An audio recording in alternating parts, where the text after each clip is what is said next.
the Department of the Miseducation of Lauryn Hill. I think a lot of why. Now, when we talk about this systemically, why so many black kids are unable to read, let me preface with this. A lot of these issues are not based on race. They're actually based on socioeconomic factors. That being said, I am able to acknowledge that a lot of black people are disproportionately socioeconomically challenged in comparison to other demographics. So while I understand the word systemic is like scary to some people, but I think it's more systemic disempowerment rather than systemic racism, because it's not just race that is making these kids illiterate. It is a combination of culture and bad policy. So when we talk about the Department of Education, something that I'm so excited to see be abolished eventually, and it's crazy when you, it's actually, it's understandable, but it's funny but understandable why leftists freak out when you say abolish the Department of Education, because in their mind, they just think that that means that everyone's education system, unless you're rich, is going to just crumble and fall. But no, the Department of Education is relatively new. So the Department of Education was created in the mid 1970s to centralize the federal education policy and the system around it. And really, it's just become a bureaucratic behemoth that often prioritizes compliance over outcomes. And the Department of Education for years has been failing nearly all students, not just black, but and not even just poor students. Nearly all students have been failed under the Department of Education and the way that they are trapped in these underperforming schools. So much so that if you look at, it's very drastic, the drop. Before the Department of Education was put together, America was number one when it came to pretty much majority of the academic metrics. But now we barely can cling on to being in the top 30 because of the Department of Education.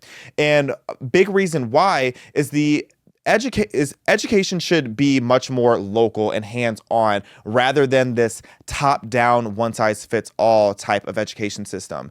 You have students that are coming from various backgrounds, from various environments, different demographics, and they all learn in a very drastically different way. And again, I'm not just talking about race here. If you have some kids out in the country, these country boys might want to see something that's more hands-on. They might be a bit more visual with those type of things when it comes to their learning tactics and the way that even just their storybooks, when you have like the math questions that are practical math that you can apply in the real world, it might make more sense to them if you explain it in a way that is more rural or more applicable to their everyday life, versus if you have some kids up in the San Francisco Bay Area where everything is about tech for them and they don't understand anything unless it comes from an iPad, then you might want to have things that are much more tech heavy. So when it comes to just the standards and the approaches to how you teach these students, where they are in every capacity of that word, it matters.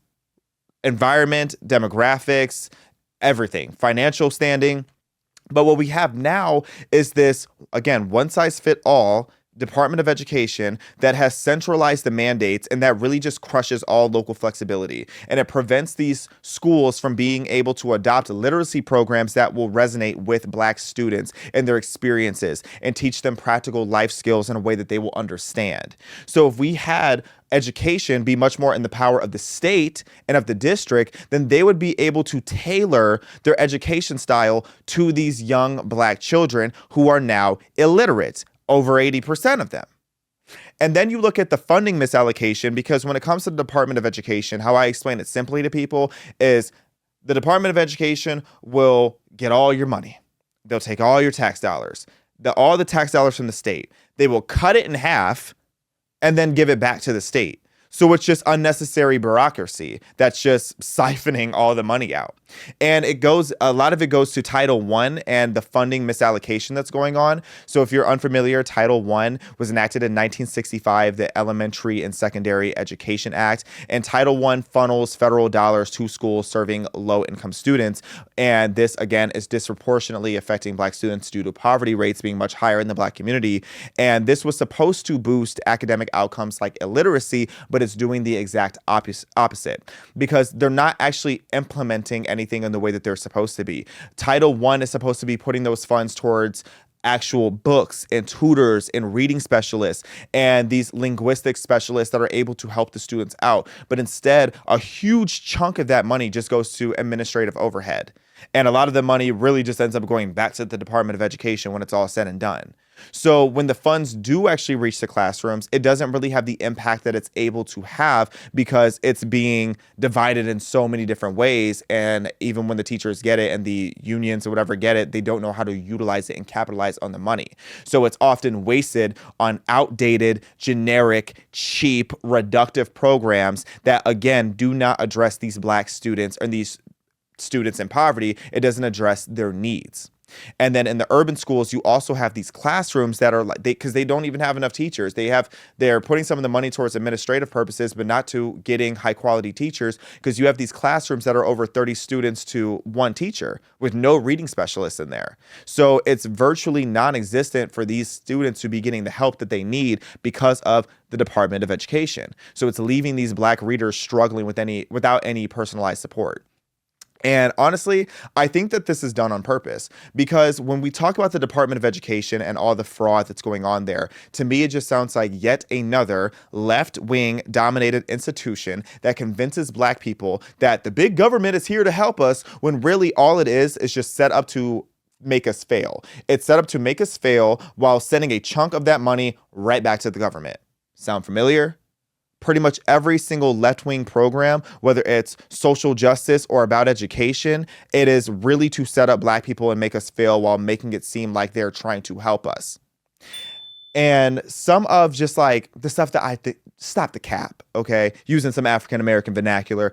Some of the cap that I feel like that happens here is when we talk about this conversation, because there's going to be a lot of people who even get mad at me for talking about the Black illiteracy rates, because to some people, especially in the Black community, they get defensive about that. They're like, well, oh, my Black kids can read. It's like, okay, but can their friends?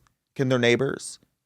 And you hear all these Black people, these woke Black people will talk about how other races are ahead of us. Well, do you know why other races are ahead of us? Because your sons cannot read. If your sons are even close to the metric of Black kids that can't read, then how can you expect systemic racism to end? How can you blame systemic racism and be mad at white people because your kids can't read? If your kids can't read, how can you be shocked that they're successful? Okay? And y'all don't want to go there, but I'll go there about the Jews. I'll go there about the Jews. People get mad. They're like, why are so many Jewish people successful? Why are so many of the heads of these companies Jewish or Asian? Asians get the same heat. You know why? It's because they prioritize education. Choices. Okay? That's like getting mad at somebody skinny when you couldn't choose to push the plate away. You're mad at somebody for being skinny when you're big as a house. It's like, okay, well, did you have diabetes delivered by Uber Eats last night? Yeah. So I can't sit here and just be comfortable with woke Black people blaming every demographic because they're more successful than us when we are not prioritizing the ability to read. And then there's even this push for teachers to stop calling African American vernacular English broken English, when that's literally, objectively what it is. Okay, some of it may just be casual slang, which isn't the end of the world. But again, why are students going to class saying, yes, I'm is Xavier? Yes, I'm is. Like, come on now. It's not clocking to you that I'm standing on business. If I was a teacher and I heard that, I would literally take away that student's rights. Okay, you're not going to recess. You're not even going to lunch until you say that sentence properly. Okay, because what do you mean it's not clocking to you? Do you know what a clock is? These kids can't even read a clock. These kids cannot even read an analog clock. I thought that was a joke until I moved to California. Oh yes. When I moved to Pleasanton, California, and I was like 19 or 20, I had this part-time job with a bunch of these really rich, like I was by Ruby Hills, Pleasanton, if you know, you know, very rich area. And these kids could not read a clock. I was one of 2 or 3 people out of a group of 30 that could read a clock. But you want to tell me that it's not clocking to you that I'm standing on business. No, you're standing on poverty. You're standing on poverty if that's how you communicate on a daily basis. Okay, so yes, African American vernacular is broken English. Ebonics is broken English. And while sometimes, yes, it can sound like sometimes I feel like I'm bilingual because I'm able to, adapt an African American vernacular in Ebonics, but also speak properly. But at the same time, that's not 2 different languages. You just sound slow with one of them. But sometimes it's a key. Sometimes it's a key. Look, okay, a key. Some of y'all don't even know what a key is. Okay, now I'm using African American vernacular on this educational platform, but I can switch right on back. But on a serious note, that's the thing. It's like it is broken English. And we need to stop trying to normalize speaking Ebonics and people like Jasmine Crockett being propped up to be this representation of, oh, look, we let the ghetto girl get in Congress. It's like, girl, they do not take you seriously. That's why every higher level position that she wants in her role, she's not going to get. Her peers think she's a joke. She's a clown. She's a clown. A well-educated clown with a bad wig. And she really thought that that was going to get her a step closer to presidency. Come on now. It's sad. It's sad. Then you have just like the straight up ghetto apologists who will say that we should be blaming the schools for having black kids read Shakespeare rather than the work of black authors. And I think that's insane because while, yes, I can respect the sentiment of representation and see the value in elevating black academics and the perspectives of these black scholars, how can you value black authors when you can't read? If you can't even read what the black author is saying, then why does it even matter? Half the books that I've read, I have a bad problem. I will read a book and not even know who the author is. Okay, I tend to forget who the author is. If you ask me my favorite books, I can tell you the favorite books, but I cannot tell you who wrote the books because I don't pay that much attention to who the author is a lot of the time.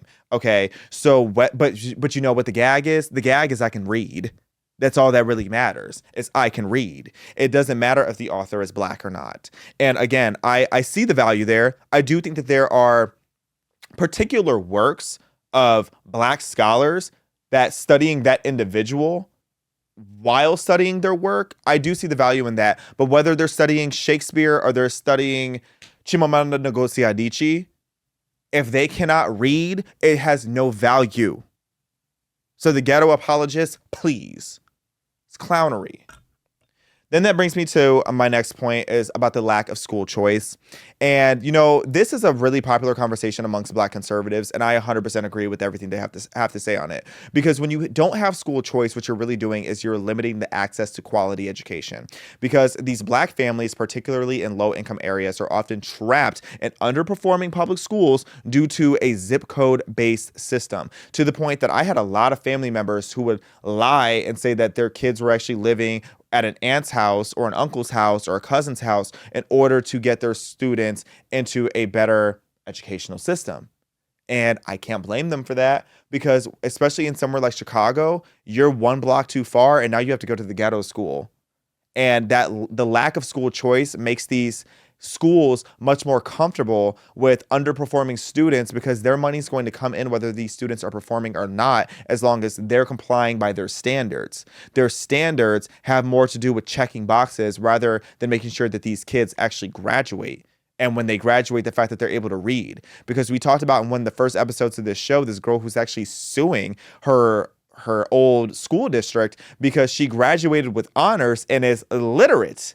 How do you graduate with honors if you can't read? Helen Keller.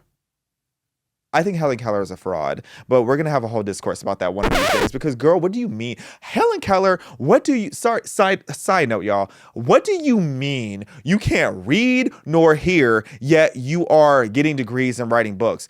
How can you read Braille when you don't even know what these bumps are? For all you know, you could be reading somebody with scabies, but I digress. Helen Keller is a fraud. I said what I said. But all that to say, it's you can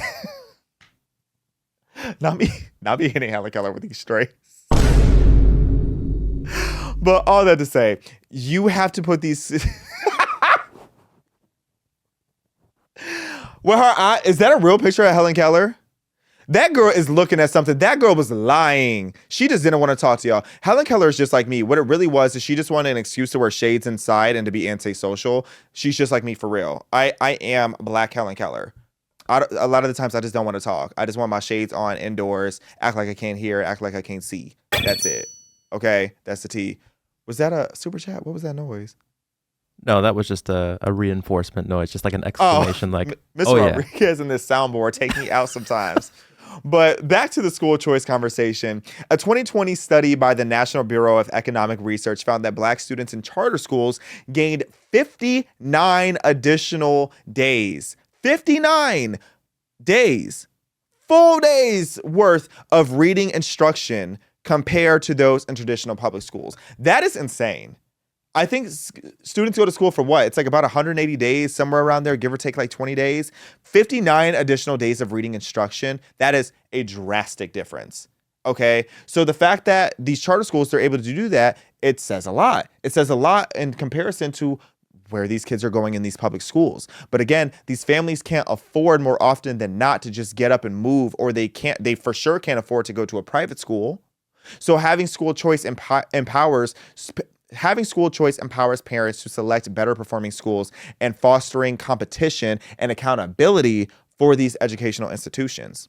And the opposition that comes from teachers' unions, again, more often than not, these left-wing institutions tend to be aligned with their progressive policies, which limit Black people while pretending like they're helping Black people. These teachers' unions are going out of their way to fight having school choice because it means that they're going to have to actually get up and work these days. Not saying that everything that the teachers unions do are bad, but it's certainly hurting the students. And if you want to talk about a systemic issue, it's hurting the Black kids who can't afford to go to a better school.